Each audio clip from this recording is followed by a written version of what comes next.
uma autoridade. Com a palavra, o vereador Givanildo Soares. Senhor presidente, muito obrigado. Primeiro, cumprimentar o Brenha, em nome de todos os funcionários lá do prédio. Tenho a alegria de conhecer e trabalhar com o Luiz Carlos há uns 25 anos ou mais aí, junto com o seu pai, seu falecido pai. Cumprimentar a Kiara, né, que está aqui, em nome de todas as funcionárias. Fazer umas perguntas. Por que 21% num banco, no caso aqui, embora tenha vários fundos, no caso o BTG Pactual, sendo que nós temos outras bandeiras, como, não quero aqui levantar nomes, mas bancos de crédito como Bradesco, Itaú, e depois do Banco do Brasil, que tem, eu dobrei a folha aqui, Caixa Econômica, eu quero falar só para dizer aqui, a nível de percentual, 38% no Banco do Brasil, 22% na Caixa Econômica, que são extremamente seguros, e 21% num banco que, embora seja um banco já de nome, mas não um banco de histórico. Por que todo esse investimento num banco só? Isso é uma pergunta. Sim, o Banco BTG Pactual, ele não é um banco de varejo, então ele é pouco conhecido. A gente pode ter a falsa ideia de que é um banco recente, é um banco que não tem expertise, que não tem experiência na gestão. Mas não, ele é o maior banco de investimento do Brasil e da América Latina. Tirando os 6 grandes bancos de varejo, que a gente fala, Caixa, Banco do Brasil, Itaú, Bradesco, Santander e HSBC, no ranking de gestão, no ranking de administração e de tamanho, ele é o 7º. Ele só vem abaixo desses 6 grandes bancos de varejo que tem agência bancária e que negociam a conta corrente de poupança dos correntistas. Esse banco não, ele somente administra recursos, ele trabalha única e exclusivamente com investimentos de capital de terceiros e aplica também no mercado produtivo, nas empresas ele investe. Ele recebeu mais de 10 prêmios em 2013 de melhor gestão na área de mercado financeiro e voltado para regimes próprios de previdência. Ele tem aí gestão e administração de recursos específicos para regimes de previdência e institucionais que a gente fala.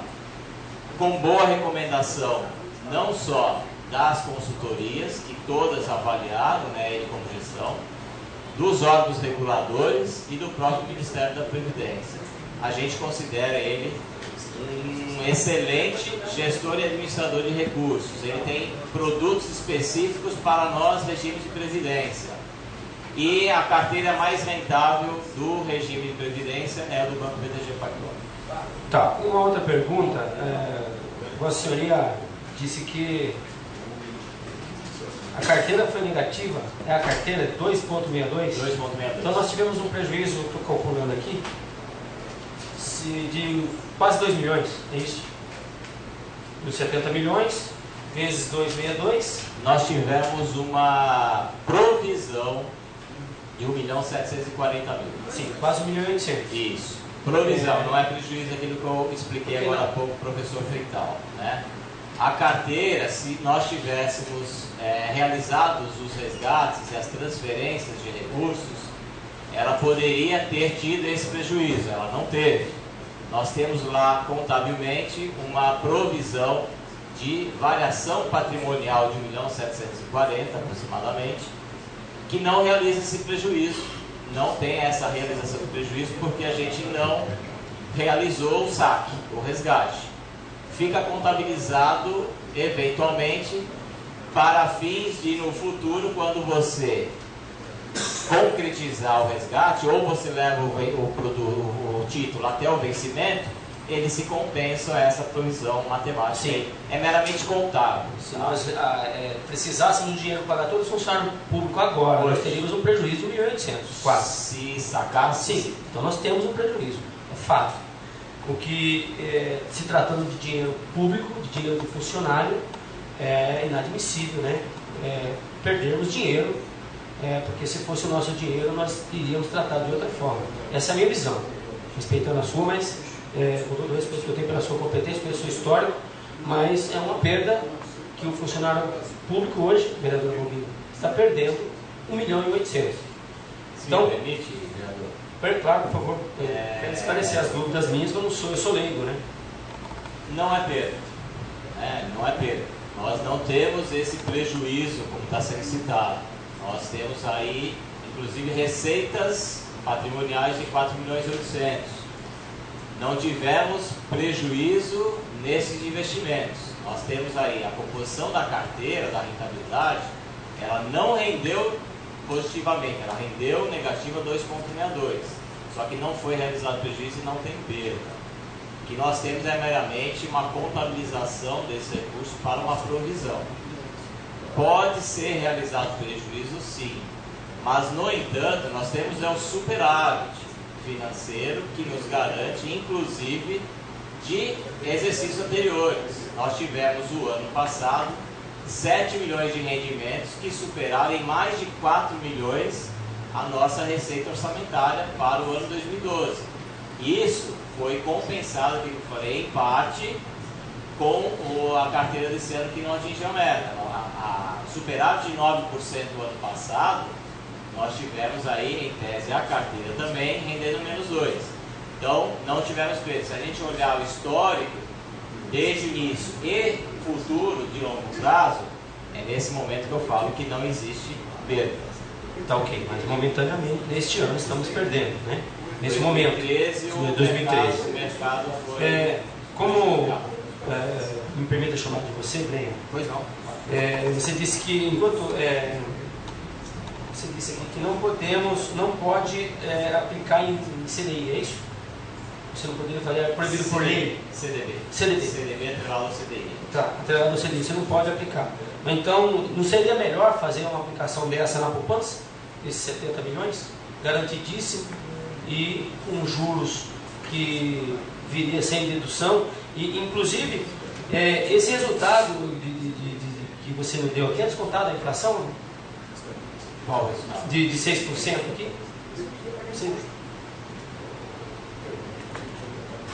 Porque esse resultado que você deu aqui... De meta atuarial? 6% fora a inflação. Fora a inflação, não é descontado a inflação? Não. Então, porque eu... Tem que somar a inflação mais 6%. Então dá mais ou menos quanto? Se olhássemos hoje, 12%. 5,90 mais 6, 11,90.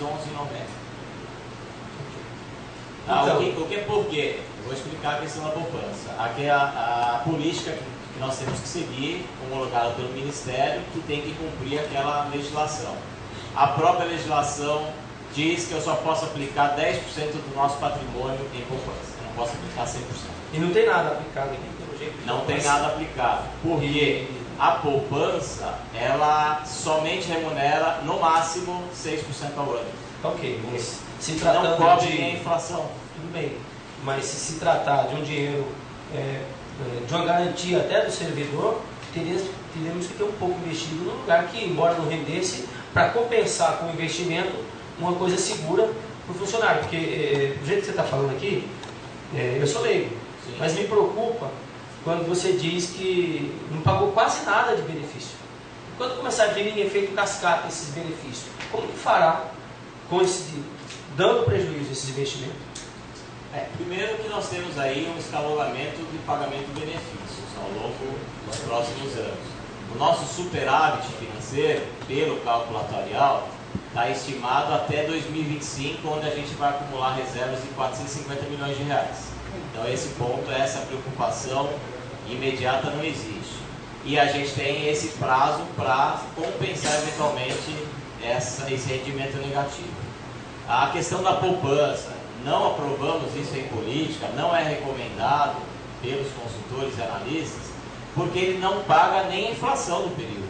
Se nós temos que cumprir uma meta de inflação, que está em torno de 6% a 6,5%, mais 6% de juros, nós estamos falando em 12% ao ano, ou 12,5%, por que eu vou investir numa poupança que só paga 6%?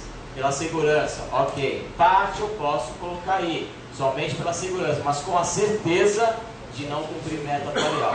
Nós temos mecanismos e instrumentos de aplicações financeiras em produtos tão seguros quanto a poupança, como são títulos públicos, que pagam mais do que a inflação e supera a nossa meta atuarial. Por isso que ele é destinado para esses títulos públicos. Senhor presidente, vou fazer minha última questão, agradeço a oportunidade, mas ainda me estranha, por se tratar de dinheiro público. Eu, por exemplo, o meu dinheiro, que eu não tenho, mas se tivesse, não colocaria todo no fundo de investimento. Eu dividiria. Eu pergunto aos senhores, se os senhores colocariam todo o seu dinheiro numa aplicação e não teriam um pouco na poupança para garantir o futuro dos seus filhos, que no caso são os funcionários da prefeitura, de tudo que está em jogo. Eu não estou duvidando da capacidade de Vossa Senhoria, mas se tratando de dinheiro da minha empresa, eu não colocaria tudo em um lugar só, porque claro está espalhado, mas todos em fundo de investimento. Então temos que mudar essa política, principalmente local, do Ituprev, onde deverá ter garantia para o funcionário público. Outro detalhe aqui, breve, é o último, senhor presidente, mas isso foi só para replicar. Você disse que está tendo mais uma fiscalização enérgica por parte do Ituprev, foi criada uma junta médica, não sei exatamente o que é. Você disse que para reavaliar se a pessoa vai ficar afastada ou não. Isso, de certa forma, não está... claro que aquele cara que é cego, que quer usar o poder público para ficar em casa, não trabalhar, mas tem as pessoas que, por exemplo, vou citar um exemplo, transporte público aqui. Nós temos uma lei que o deficiente não paga. Mas se você tiver deficiente da coluna, você vai pagar ônibus. Deficiente para eles é não ter um membro do corpo. E muitas pessoas aposentam por deficiência de saúde. E aqui não vale essa lei para a empresa de ônibus. Por isso que eu pergunto para Vossa Senhoria, está tendo uma dificuldade maior para o funcionário se afastar? Por exemplo, não está causando o funcionário que realmente tem um problema de saúde? Essa junta médica é formada por quem? Isso que eu queria perguntar, se tem uma total imparcialidade na hora de aplicar, se a pessoa merece ou não ser afastada. É só essas minhas perguntas, senhor presidente, eu agradeço pela oportunidade. É justamente o contrário. Não é uma junta médica. O Ituprev, o processo licitatório, contratou uma empresa de perícia médica e que tem 2 médicos credenciados que fazem as perícias para os afastados. E do lado da prefeitura, o Serviço de Medicina do Trabalho tem médicos peritos que avaliam a capacidade laborativa dos servidores. O que a gente promoveu é uma sinergia entre esses médicos peritos para justamente entender a melhor posição dos afastados do servidor público municipal. Porque antes de termos o Ituprev, o servidor era encaminhado para o INSS e o perito do INSS negava a grande maioria dos afastamentos. O servidor tinha problemas com o cérebro. O que a gente está promovendo é justamente o contrário. É ter um entendimento entre os 2 médicos para aqueles casos que ele tem necessidade de se afastar, ele vai ter, e nós temos vários exemplos de até ampliação do tempo de afastamento desse servidor. Mas, ao mesmo tempo, essa sinergia é também para poder coibir, eventualmente, servidores que estão afastados e têm condições de voltar ao trabalho. É para os 2 casos. Tá, desculpa só para concluir, mas você disse que o auxílio-doença, né, foram reduzidos... você falou o número aqui, mas aqui está pensando auxílio-doença... Bom, reduzidos em valores, né? Você disse que foi reduzido a concessão dos benefícios. O número de valores. Sim. E a quantidade de servidores. Então, ou seja, está tendo uma fiscalização maior. Isso, que não é ruim, óbvio, mas não. Às vezes o funcionário pode estar sofrendo e por uma política de vamos guardar nosso dinheiro, isso não está ocorrendo. Não é esse o motivo. É justo, ele necessita afastamento, ele vai ficar afastado pelo tempo que for necessário. O que não é, ele retoma o trabalho. Senhor presidente, eu fiz essa réplica porque é de extrema importância, que inclusive Vossa Excelência também é funcionário público e é importante saber dessa. Obrigado, presidente.